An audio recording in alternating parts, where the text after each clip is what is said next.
안녕하세요.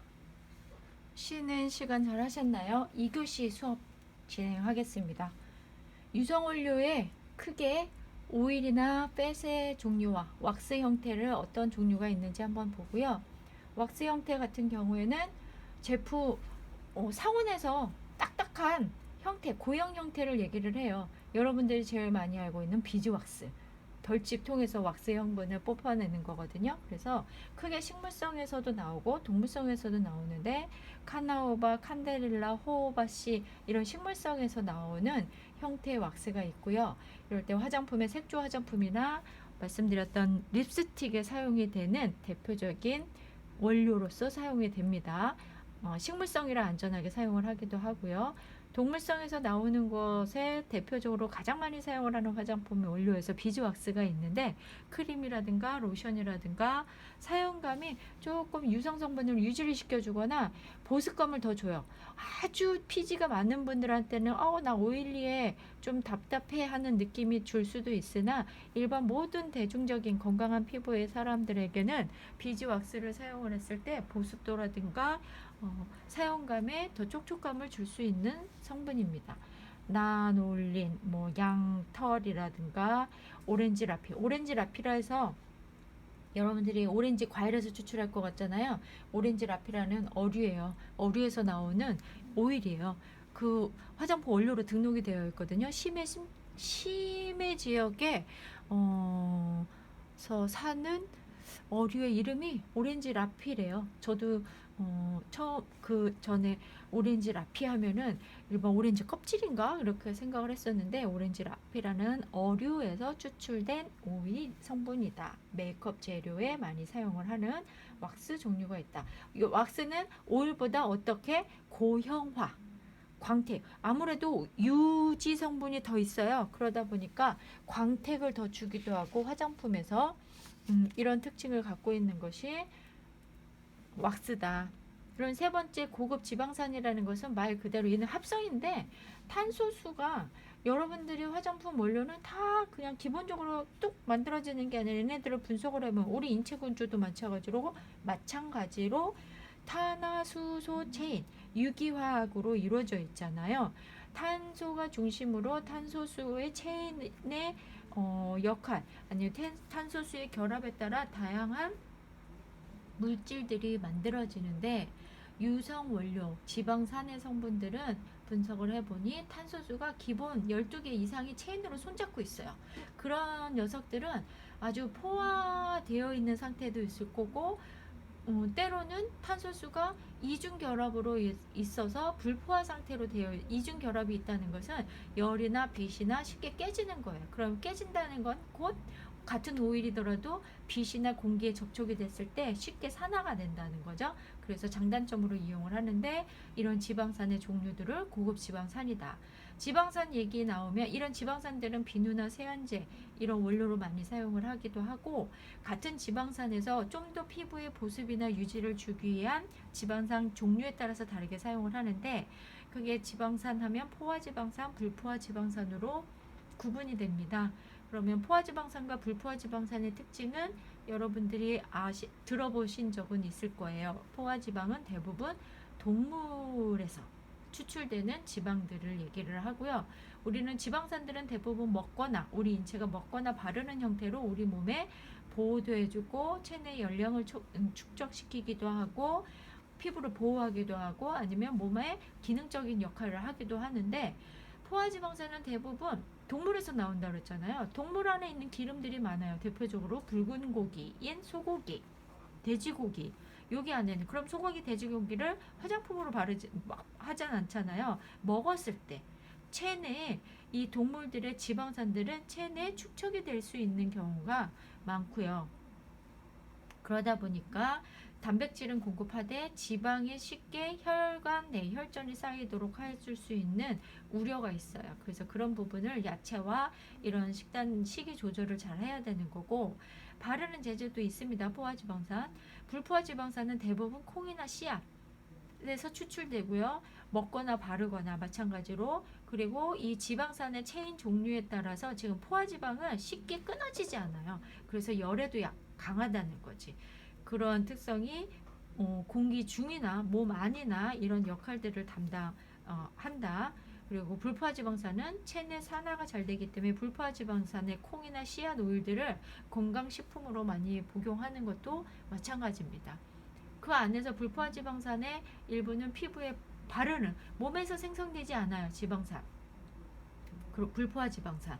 그래서 먹거나 바르는 형태로 우리 몸에 지방산을 섭취합니다. 자, 크게 오일과 왁스와 고급 지방산 특징을 봤다면 하나하나 조금 구체적으로 유성 원료, 화장품 원료에서는 크게 식물성, 동물성, 아까 광물성, 합성 오일 이런 종류들이 있어요. 그 안에 여러분들이 이름이라도 듣고 화장품 원료에서 사용을 할 수 있는 것을 조금 파악을 해봤으면 좋겠어서 이제 우리가 하나하나 짚고 넘어갑니다. 교재에도 식물성 오일 37페이지네요. 그 화장품 원료로서 지금 왜 식물성 오일, 동물성 오일, 광물성 오일 분류를 해서 또 기억을 하냐면 화장품 원료로서 천연 원료가 첨가되는 것은 지속적으로 트렌드적도 그렇고 기능적으로도 그렇고 늘어나고 있는 추세라고 얘기 드렸고, 그리고 피부의 기능 또한 식물성이나 천연 위주의 원료들을 사용을 했을 때 기능과 효능이 더 높아지기 때문에 천연의 원료들을 좀 더 많이 연구하고 찾고 있습니다. 거기에 첫 번째 식물성 오일. 식물성 오일은 화장품 원료로서 식물에서 추출하는 거예요. 말 그대로 식물의 대부분 씨인데 그 외에 씨나 열매에서 제일 많이 추출해요. 식물성. 그 외 줄기나 잎에서 추출하는 경우도 예외는 있다. 근데 식물성 오일을 화장품 원료로 들어갔을 때 장점, 안전성이 높다. 피부에 트러블이라든가 피부를 보호할 수 있고 영양 성분이 많아서 비타민이나 미네랄이나 피부의 기능을 개선시켜 줄 수 있는 성분이 많아서 피부의 기능 개선 또는 피부의 보습 기능이 뛰어나다. 장점입니다. 잘 메모하시고 기억하시고요. 그렇지만 일부 단점도 있어요. 이 불포화지방산의 대부분이잖아요. 그러다 보니 공기, 열에 의해서 쉽게 산화가 돼요. 부패하기 쉽다는 거예요. 뚜껑이 옆에 이제 오일이 묻어 있어도 그 아이들은 쉽게 산화가 돼서 쩌든내가 나기 쉽고, 아니면 얘는 휘발이 되는 지방산들은 아니지만 유성 원료는 휘발이 되는 게 아니죠. 여러분들 잘 아셔야 돼요. 유성 오일의 기름은 쉽게 날아가지 않아요. 쉽게가 아니라 날아가지 않아요. 그냥 이 영구적으로 마크가 생겨요. 그리고 식물성 오일은 같은 유성 원료 중에서 피부 흡수가 더디다, 늦다, 이런 단점이 있어요. 피부에는 개선 효과가 좋은데 늦다. 또 사람마다 피부의 대사에 따라서 이 흡수되는 정도가 다릅니다. 그러면 이름이라도 한 번씩 볼까요? 대표적인 식물성 오일, 화장품 원료로도 많이 쓰고 아로마 테라피라는 테라피를 할 때도 블렌딩 할 때도 많이 쓰는, 여기 안에 있는 오일들은 다 많이 쓰는 오일들이에요. 그 중에서도 화장품 원료로 많이 쓰는 것들을 한번 볼까요? 포도씨 오일 한번 메모도 하시고 밑줄 치세요. 포도씨 오일, 호호바 오일, 해바라기 씨 오일, 이거 오타네. 제가 바꿀게요. 해바라기 씨 오일, 이런 오일들은 화장품 원료로서 가격도 일단 큰 부담 없이 많이 쓰고요. 그리고 이거보다 더 많이 쓰는 요즘 오일이 있네요. 카멜리아 동백 오일, 아주 화장품 원료로는 가격도 안 비싸면서 식물성 오일에 피부 유연 효과가 좋아서 많이 사용을 하는 오일이고요. 이 기능 각각의 오일, 포도 씨에서 짠 오일, 올리브 그 씨에서 짠 오일, 다 오일들이지만 얘네들의 개개마다 특징이 틀려요. 효능이 틀리다는 거야. 피부에 똑같이 발랐는데도 흡수되는 정도도 틀리고 유분이 유지되는 정도도 틀리고, 이런 부분으로 식물성 오일을 선택해서 어떤 화장품의 특징이냐, 연령대에 따라서도 피부가 다르기 때문에 어떤 30대, 10대, 어린아이, 노약자 피부에 맞춰서 유분감이 좀 더 있게 아니면 피부에 개선 효과가 있게 하는 오일들을 씁니다. 포도씨 오일, 호호바 오일, 해바라기씨 오일, 카멜리아 오일, 이런 오일들은 화장품 원료로 요즘에 최근 최근 들어서 가장 많이 쓰는 거예요. 살구씨는 아프리코트 오일, 살구씨에서 추출해요. 피마자 오일, 아주까리라고 하거든요. 피마자 오일. 여기에서 좀 더 가벼운 오일들은 살구씨 오일, 포도씨 오일, 호호바 오일, 이런 오일들은 해바라기씨 오일, 이런 오일들은 아주 사용감이 산뜻해요. 오일이지만. 그런데 피마자 오일, 캐스터 오일이라는 거, 요 밑에 아보카도 오일이라는 거, 아보카도 씨를 쫙 눌러 짜거든요. 유성 원료는 대부분 이 식물성 오일은 열에 약해요. 융점이 낮아요. 그래서 이런 오일들을 추출할 때는 아주 뜨거운 100도씨 이상이 아니라 중저온으로 압착해서 추출합니다. 유채꽃에서 추출하는 오일, 달맞이꽃 오일이라 해서 월견초유라고 하는 이브닝 프라임 로즈 한 번씩 들어보셨을 거예요. 칼렌듈라 금자나 오일, 홍화씨 오일, 헤이즐넛 오일, 로즈잎 오일, 대마씨 오일, 보리지 오일, 라놀린, 그 양털에서 이렇게 뽑아내는 거, 코코아 버터, 시어 버터, 이런 오일들이가 있고 버터가 있는데, 이런 오일들은 공통적으로 식물성 오일은 피부에 큰 트러블이 나지 않아요. 그 대신 아까 침투 속도가 좀 더디다고 했잖아요. 요즘에는 이런 식물성 오일 위주로 화장품을 만들 때 원료를 첨가하는 것이 트렌드이기도 하고 점점점 소비자가 요구합니다. 그런 부분으로 피마자 오일은 아까 점도가 좀 있다고 그랬어요. 아보카도 오일, 이런 오일들이랑. 그러면 점도가 있다는 것은 피부에 발랐을 때 보호 역할을 더 해주겠죠. 그럼 어떤 피부에 도움이 되냐면 건조한 피부, 그리고 갈라지는 피부, 수분도가 한마디로 없는 유수분이 부족한 피부에 이런 점도가 있는 오일들을 쓰고요. 아토피나 알러지나 이런 예민한 피부가 있어요. 거기에 대표적으로 쓰는 오일이 달맞이꽃 오일, 이브닝 프라임 로즈, 또한 칼렌듈라 오일, 금자나 오일. 이 두 가지는 아토피 피부에 아주 많이 대표적으로 사요. 똑같은 크림인데 미백 크림, 아토피 크림 있어요. 거기에 들어가는 오일의 종류는 달라진다는 거, 그렇게 이해를 하시면 좋겠고요. 헤이즐넛 오일도 보습이 더 촉촉하고, 여기에서 또 로즈힙 오일은 요즘에 최근 들어서 어떤 피부에 도움이 되냐면 노화 피부, 재생이 필요하거나, 왜냐면 로즈힙 오일인데도요 비타민 C 성분이 아주 함유량이 높아요. 비타민 C가 일반 과일 먹는 것만큼 이상으로 함유량이 높아서 로즈힙 오일 단독으로도 얼굴에 막 발라요. 소량씩. 그러면 피부가 오일을 발랐는데도 피부 안색이 밝아지기도 하고 조직이 좀 더 탄력감이 생기기도 하고, 한 번 발라서가 아니라 꾸준히 사용을 했을 때, 한 번 발랐는데 주름이 쫙쫙 펴지는 세상에 없습니다. 화장품은.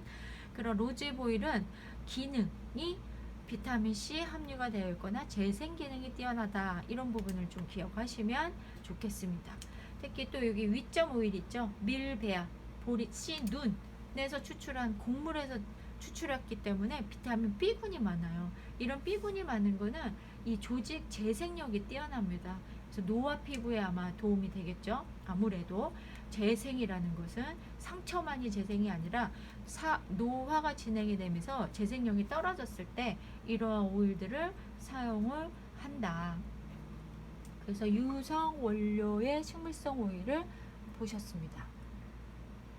지금 색깔이 좀 짙은 부위 있죠? 포도씨 오일, 호호바 오일, 스위 다이몬드 오일, 동백 오일, 여기 해바라기씨 오일, 카멜리아 오일, 이런 대중적으로 지금 현재 아모레 퍼시픽이든 아니면 또 어디 대표 그런 설화수 만드는 회사들 있죠? 가장 많이 쓰는 원료들이에요. 포도씨 오일, 동백 오일.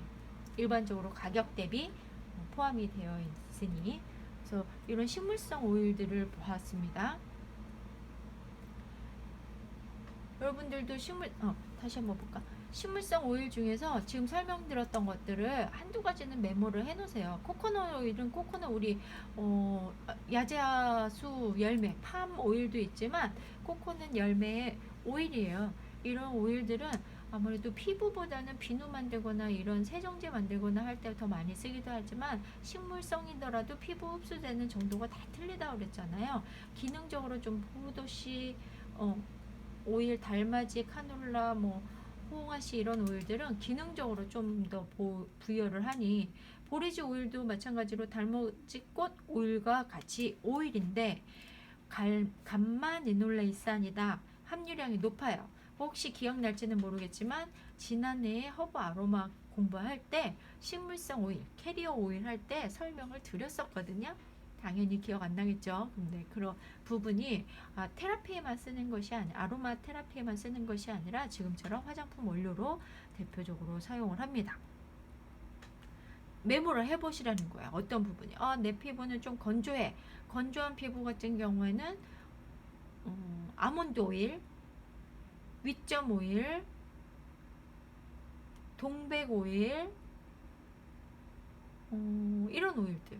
나는 좀 피부가 갈라지고 아토피성 피부도 갖고 있어. 알러지성 피부도 있고 달맞이꽃 오일, 칼렌듈라 오일, 로즈잎 오일, 보리지 오일. 우리가 실습 개강을 우리 얼굴 만나는 시간이 되면 칼렌듈라 오일을 직접 침투를 시켜볼 거예요. 칼렌듈라 금자나 꽃잎에서 추출하거든요. 꽃잎을 다 따서 말려서 또 다른 해바라기 씨나 포도 씨에 담가요. 그러면 칼렌듈라 금자나 꽃잎에 있는 불포화 꽃잎에 있거든요. 아까 불포화 지방산이 대부분 꽃이나 씨나 열매에 있다고 그랬는데 칼렌듈라는 꽃잎에 있어요. 꽃잎에 있는 것을 우려낼 것이다. 며칠 동안. 그래서 이번 주에 우려내면 다음 주 한 2주 정도 우린 다음에 산화되지 않게 잘 비거에 우려내서 그 오일을 가지고도 사용을 해볼 거고요. 이거 외에도 식물인데 약초로 사용을 하는 오일도 있어요. 그래서 오일을 담가서 또 이렇게 당귀라든가 황금이라든가 피부에 도움이 되는 우리 약재 여기 교재 뒷페이지 보면 약재가 또 목록이 쫙 있잖아요. 그 목록이 있는 약재들 중에 피부에 도움이 되는 약재들을 포함해서 만들어 볼 예정입니다. 그래서 유성 원료를 몇 가지는 기억을 하셨다가 여러분들이 선택해서 사용을 하겠습니다. 그러면 유성 원료의 동물성 오일. 동물성 오일은 주로 어디에서 추출되냐? 동물이에요, 말 그대로. 근데 동물의 피하 조직이나 장기, 어떤 상어 간이라든가 이런 데 지방이 많아요. 그래서 그 지방산들을 뽑아내는 거죠. 용출이라는 것은 빼내는, 우려내는 방법을 용출법이라고 해요. 그래서 용출법을 활용해서 우려낸다, 빼낸다. 그러면 동물성 오일의 장점은 뭘까요? 장점은 피부 친화성이 좋다.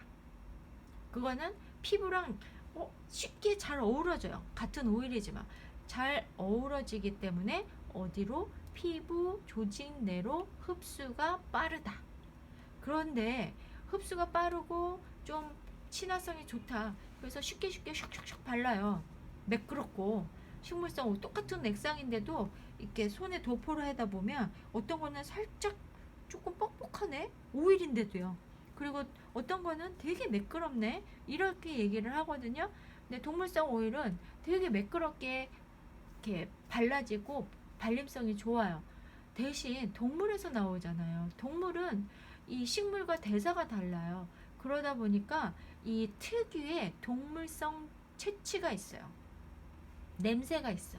그래서 어떤 밍크 오일, 상어, 약간의 동물 냄새, 특히 말 오일도 냄새를 갖고 있는 것이 단점이다. 또한 동물성 오일은 변질이 쉽다. 산화가 빠르다. 이것이 동물성 오일의 단점이에요. 장점은 뭐다? 친화성이 좋아서 흡수가 빠르다. 단점은 냄새가 있거나 변질이 쉽다. 이걸 잘 메모하십시오.